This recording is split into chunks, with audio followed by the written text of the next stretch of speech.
Hello and welcome back to the vlog. This is just the start of the vlog, which is going to be filmed over the next couple of weeks, but I want to show you what I've been up to. So it's garlic season. You can see some of the things. These are my zinnia seeds, but things that I've already planted. Cabbage. No, what are these? Yeah, cabbage. I didn't plant much. I've got a lot of seed left.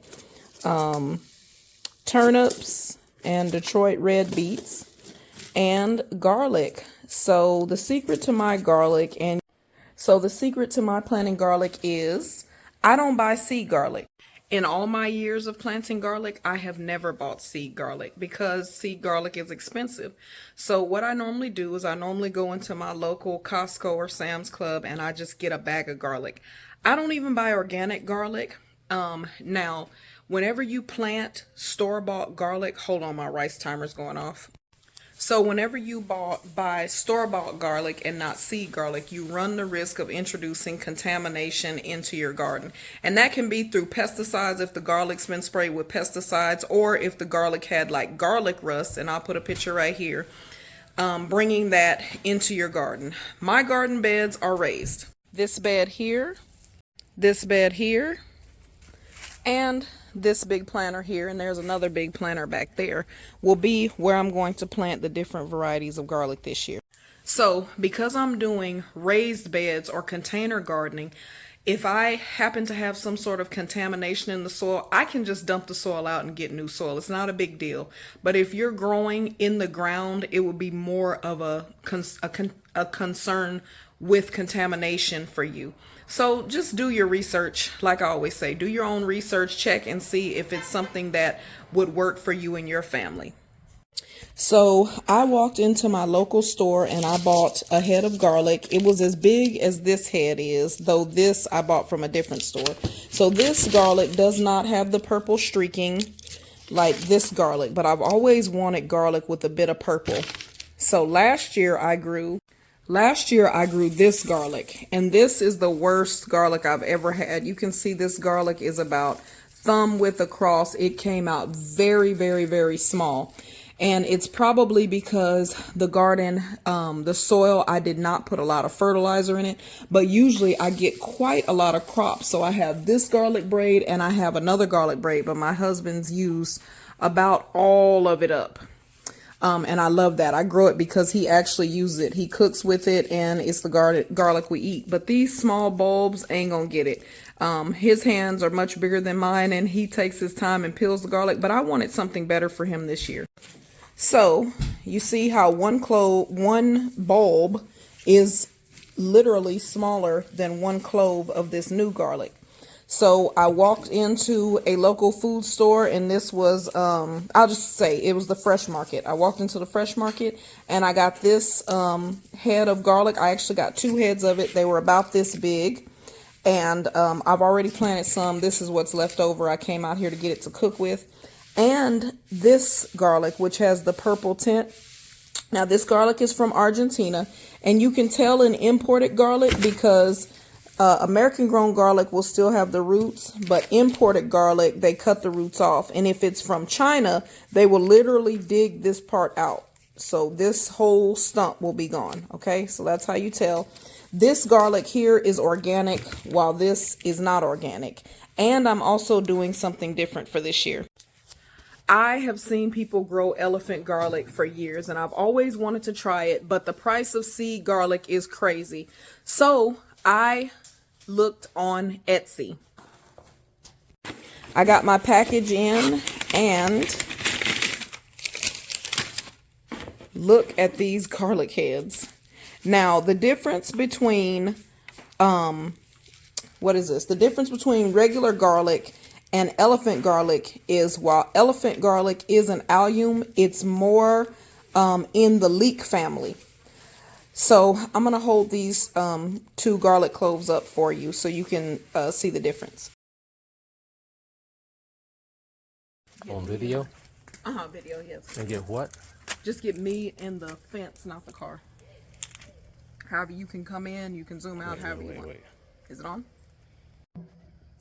Yes, okay. So this is elephant garlic and this is regular garlic. Elephant garlic is in the leek family. And here are my leeks. Well, this one's already pulled. So this is a leek. Small bulb.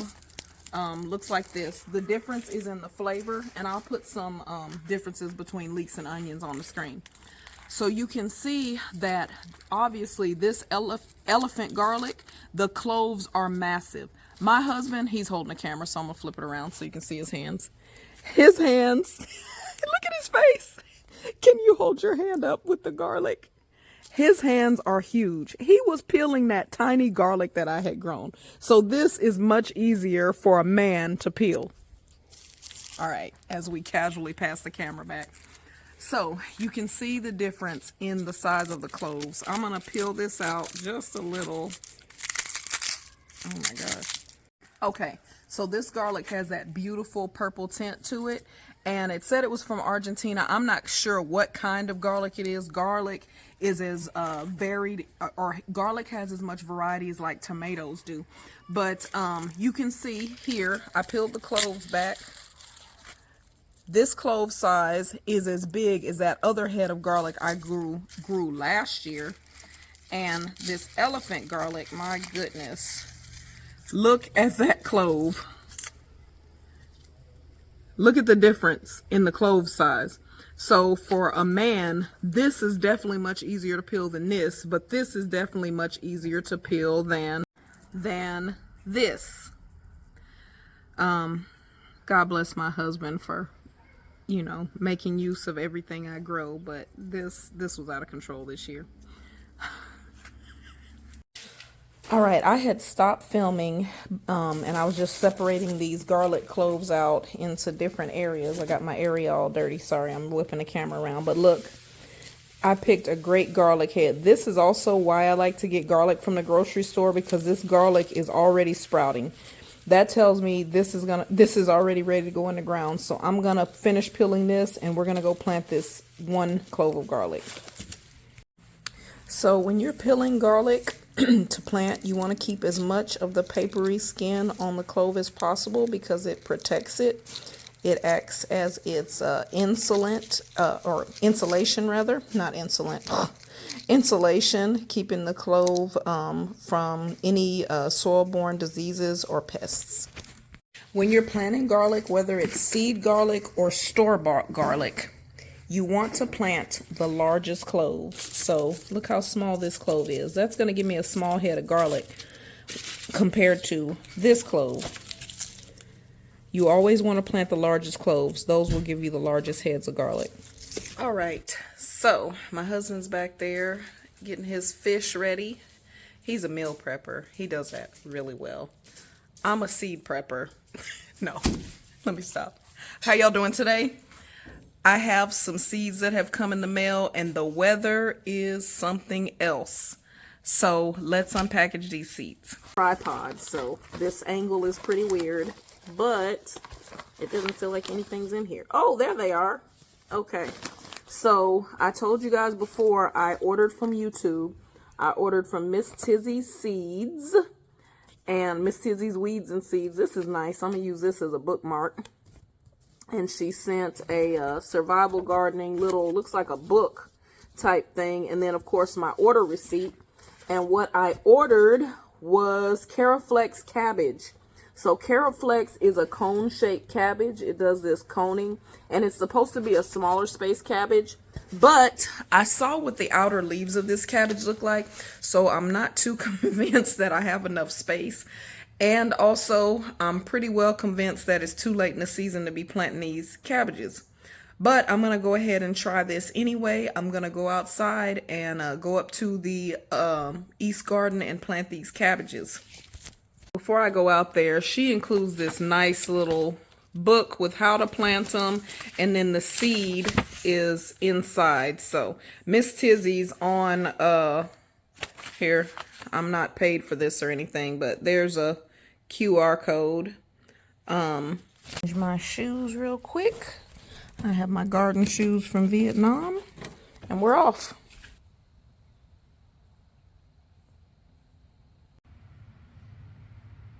Today is cold and damp. Cold. I have on a long sleeve shirt and a sweatshirt.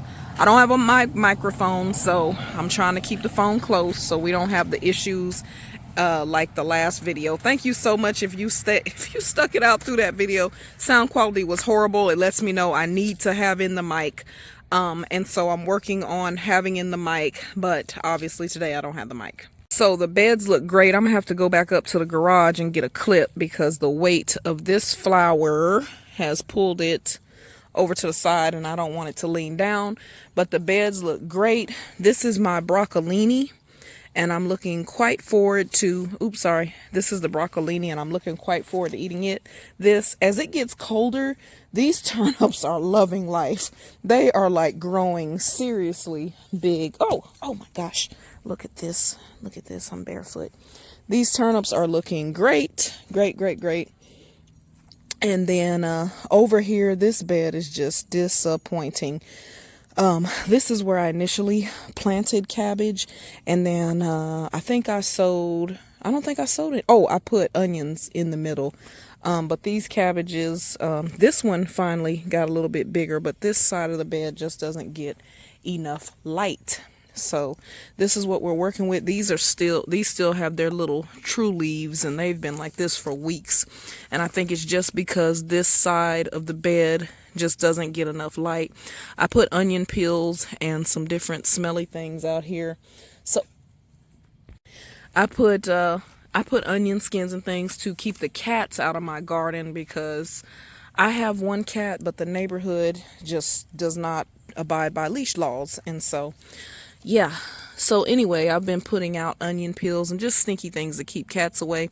So over here, I honestly forgot what I planted over here. I'll have to look back at my map, but I know that this is arugula in the middle and it looks great.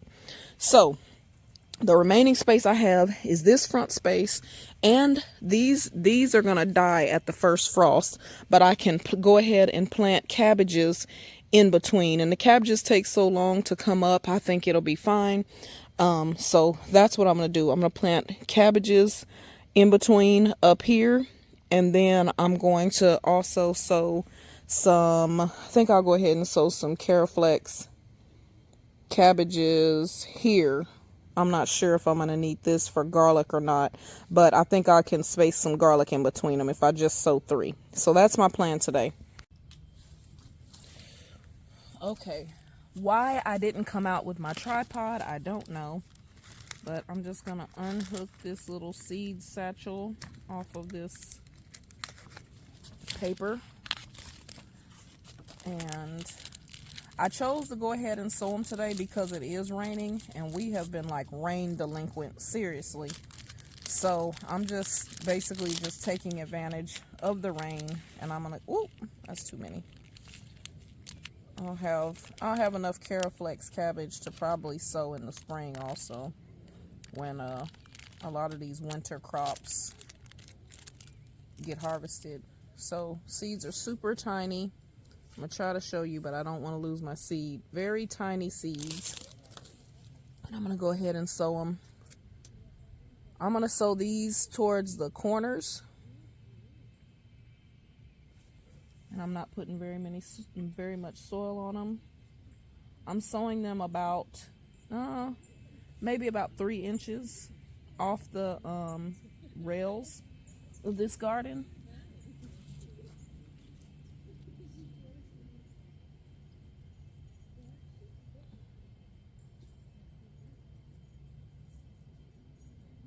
And this is really a grand experiment because I've never sown anything but garlic this late in the season. And my last little bit of sowing is going to be up here. And this is lots of leaves up here, so this isn't even really, man, yeah, it's a lot of leaves up here. So I don't even know. I'm going to get some soil. I'm going to grab some soil from right here and put it over here so that I'm actually sowing in soil. And I'm going to sow Oh, I have one Caraflex cabbage seed.